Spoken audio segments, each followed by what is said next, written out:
ዘላለም የዘመኔ ሰው ነው እና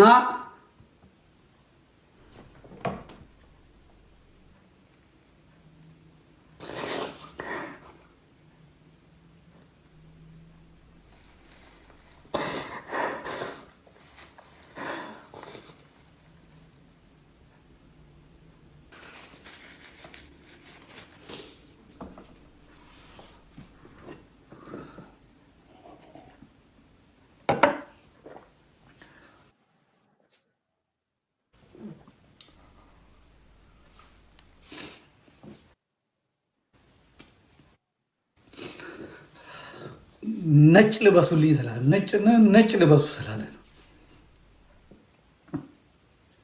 መምህር ከሆኑ አይቀር እንደ ዘላለም ነው በእውነት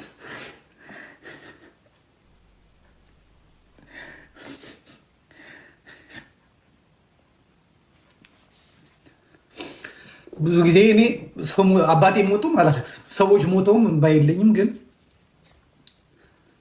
ያንዳንዱ ሞት ያስቀናል።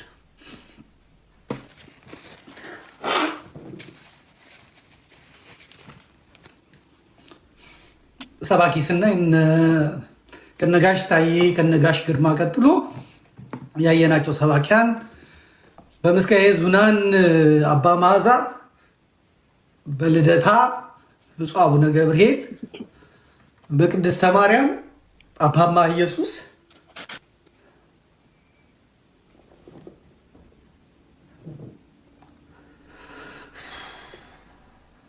በቀጨኔ መድኃኔዓለም እነ ባታይ ገብረ መስቀልም ከመጡ በኋላ በራሳቸው እውቀት በራሳቸው እንዴት ደክመዋል። ከዛ የወጣቶች የልጆች አገልግሎት ሲመጣ ግን መምህር ዘላለም ወንድሙ ሳይደክም ሳይፈራ ሳይሰለች ሳይንቅ ወንድሞችን በማቀራረብ በመቅረብ አዳሩ ሙሉውን ቤተክርስቲያን አውደ ምሕረት ላይ አድርጎ በእውነት አስተምሯል፣ አገልግሏል። ያለፉትን 30 ዓመታት ከአውደ ምሕረት ላይ የማናጠው ዑራኤል ሲሆን ዑራኤል፣ ገብርኤል ሲሆን ገብርኤል፣ ግሸን ሲሆን ግሸን፣ ኢየሩሳሌም ሲሆን ኢየሩሳሌም፣ ዮሐንስ ግቢ ዮሐንስ ማርያም እስከ ሌሊቱ 5 ሰዓት 4 ሰዓት ድረስ ጠርቶ ያናግረኝ ነበር። ዘበኞቹ ፈቅደውልን ከዛ ወደ ቤት ያደርሰኝ ነበር እና ራእዩ እኔ ላይ ያይ የነበረውን ነገር የሚነግረኝ የሚገርም እይታ ነበር የነበረው። በጣም የሚገርም የጸሎት ሰው፣ መንፈሳዊ ሰው፣ ወንድሞችን የሚወድ ዘማሪያንን ሰባኪያንን አንድ ለማድረግ በብርቱ የጣረ አሁንም ደግሞ በስሩ ብዙ የሚረዳቸው ልጆች ያሉ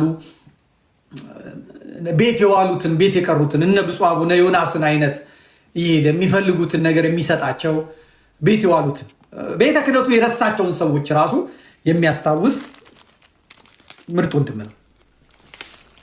አገልግሎቱ የሚያስቀና እና ዘመዴ ብዙ ከመጮሄ የተነሳ ደረቴን ያመኛል ይል ነበር። አሁን ደረቴን እያመመኝ ነው።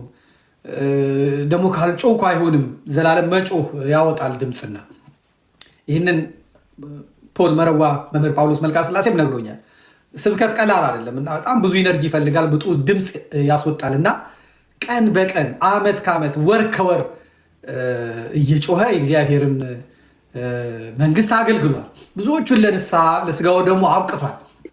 ታማኝ የሆነ ደግሞ ሩጫዬን ፈጽሜያለሁ፣ ጨርሻለሁ፣ አገልግሎቴን ፈጽሜያለሁ፣ ከዚህ በኋላ የጽድቅ አክሊል ነው የሚጠብቀኝ ብሎ እንኳን ቢናገር የሚያምርበት የታመነ ከላይ በጳጳሳቱ የሚወደድ በካህናቱ የሚወደድ በደብር አለቆች የሚወደድ በሰንበት ተማሪዎች የሚወደድ በሰባኪያን የሚወደድ በማህበረ ቅዱሳን የሚወደድ በኮሌጅ ልጆች በቴዎሎጂ ልጆች የሚወደድ በኢትዮጵያ ቤተክርስቲያን ትልቁ ችግር የሆነ አካል ይጠላሃል፣ የሆነ አካል ለራሱ ነገር ይፈልግሃል።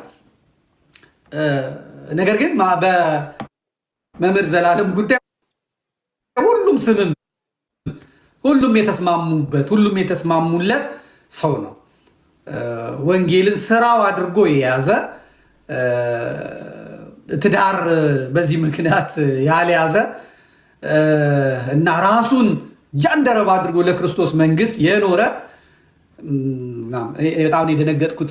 እና ደግሞ እኔ ተስፋዬ ይዶ ዘማሪው ሲሞት፣ ዲያቆን ተስፉ ግርማ መምህር ሲሞት የደነገጥኩትን ያህል የመምህር ዘላለምን ስሰማ የበለጠ ነው የደነገጥኩት የተሸበርኩት ማለት ነው። እና የዘመንን ሰው የአንድ አካባቢ የአንድ ጊዜን ሰው እንደማጣት የሚያስደነግጥ ነገር የለም። ከቴዎሎጂ እነ ዶክተር መምህር አብነት ድንገት ተጠርተው ሄደዋል። አሁን እነ ወንድማችን ለዚህ ጊዜ ነው እንግዲህ እኛ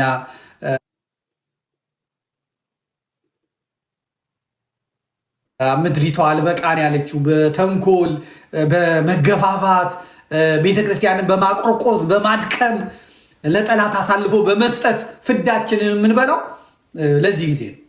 መምህር ዘላለም ስትሮክ ከዚህ በፊት አሞት ነበር፣ ድኗል። አሁንም አሜሪካን ሀገር ለአገልግሎት ተጠርቶ ነው ሄደው። እዛ ከደረሰ በኋላ ትንሽ አመመኝ አለ። ወደ ክሊኒኩ ወደ ሆስፒታሉ በእግሩ ነው ሄደው።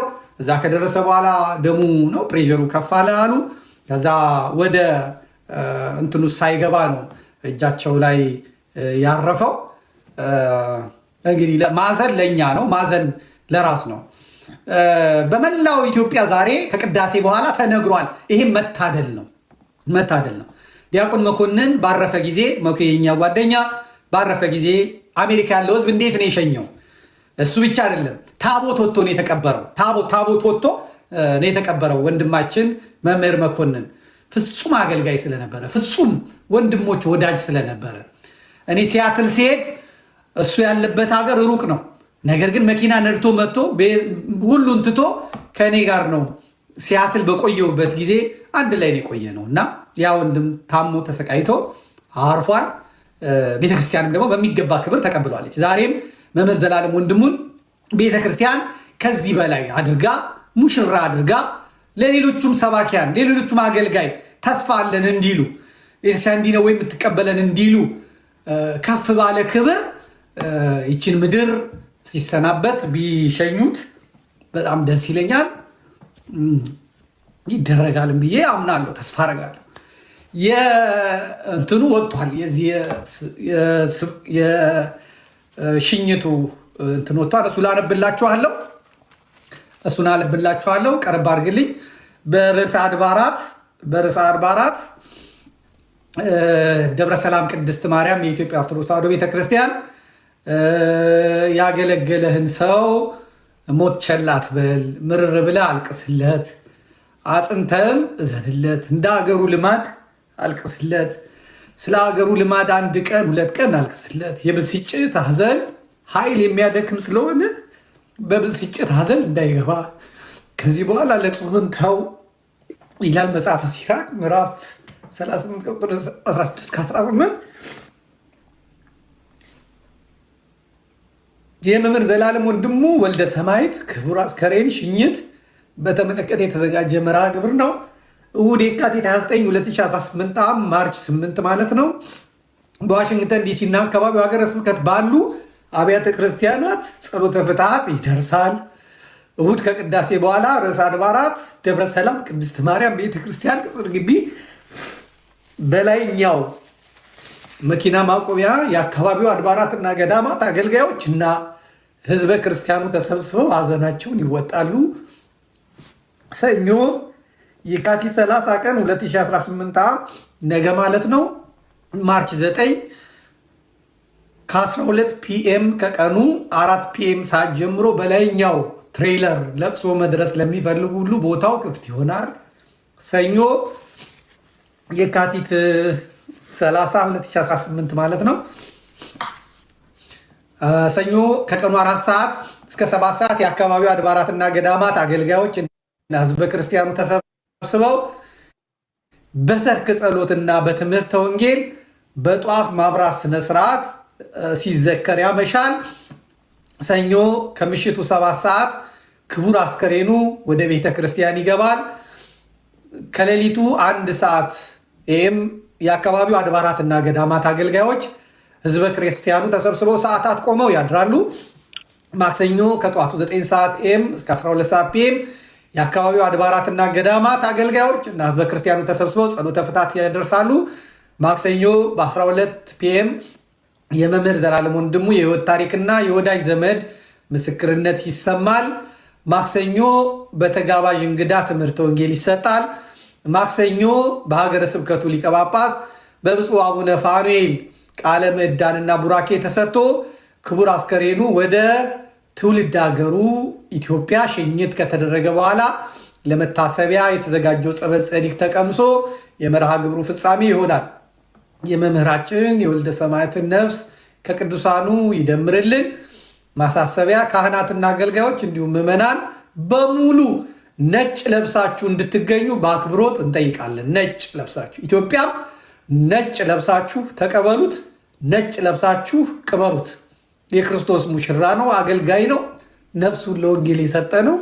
አንገት የሚያስደፋ ደረት የሚያስደቃ ነገር አይደለም እና ለቀረነውም ደግሞ እግዚአብሔር ልቦና ይስጠን። ቤተክርስቲያናችንን ወደን አፍቅረን ለማለፍ ያብቃል። አንድ የመጨረሻ ስብከቱን በሞት ላይ የተናገረውን ሰምተን ይህንኛውን መርሃ ግብር እንጨርሰዋለን። ሞት አይቀርም። ሰው በረሃብ ይሞታል፣ በበሽታ ይሞታል፣ በመኪና አደጋ ይሞታል፣ በጦርነት በሰው እጅ ይሞታል፣ እንቅፋት ሞቶ እንሞታለን፣ ምራቃችን ትን ብሎን እንሞታለን። ከመጣ አይቀርም። ግን ሃይማኖትን አጽንቶ ምግባርን አቅንቶ ለንስሐ የሚገባ ፍሬ አፍርቶ የአምላክን ቅዱስ ሥጋና ክቡር ደም ተቀብሎ ተዘጋጅቶ መሞት ደግሞ መታደል ነው። ሞት እረፍት ነው። ሥጋችንን ነው የሚገድሉት፣ ነፍሳችንን የት ያገኟታል? ሥጋችሁን የሚገድሉትን አትፍሩ ይላል። ነፍሳችሁን መግደል አይቻላቸውምና ይላል ቃሉ የማቴዎስ ወንጌል ምዕራፍ 10 ቁጥር 28 ላይ። ስለዚህ ሥጋችንን የሚገድሉትን አትፍሩ፣ ይልቅ አምነን እንሞት። እግዚአብሔር ለሁላችንም ጽናቱን ይስጠን። የወንድማችንን ነፍሱን ይማርልን። እንግዲህ የምንወዳቸው ብፁዕ አባታችን ከኢየሩሳሌም እንግዲህ አርፈዋል። እሱም እዛው ነበረ። በ40ኛው ቀን ነው እሱም እንግዲህ ያረፈው።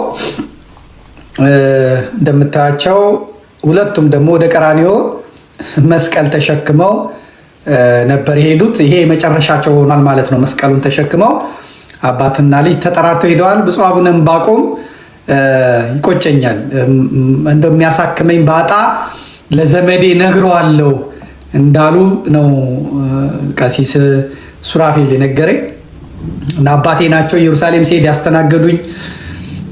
ቤተልሔም ቅዱስ ገብርኤል ይሄን ጊዜ እኔ እንደ ሕዝብ እንደ ጎብኝን የመጣሁት ነገር ግን በፍጹም ብለው አውደ ምሕረት ላይ ወጥተህ ቃሉን ተናገር ያሉኝ አባቴ፣ የሚያውቁኝ የሚወዱኝ አባቴ ናቸው። ሰዎች እንኳን እዛ ሄደው እንደው ዘመድኩን ነው በሉ ብያቸው የኔን ወዳጆች በጣም የሚያስተናግዱልኝ አባት ነበሩ። እንግዲህ የብፁዕ አባታችን በረከታቸው ይደርብን። ወንድማችንም ደግሞ በአብርሃም በያዕቆብ በይስሐቅ እቅፍ ያኑርልን።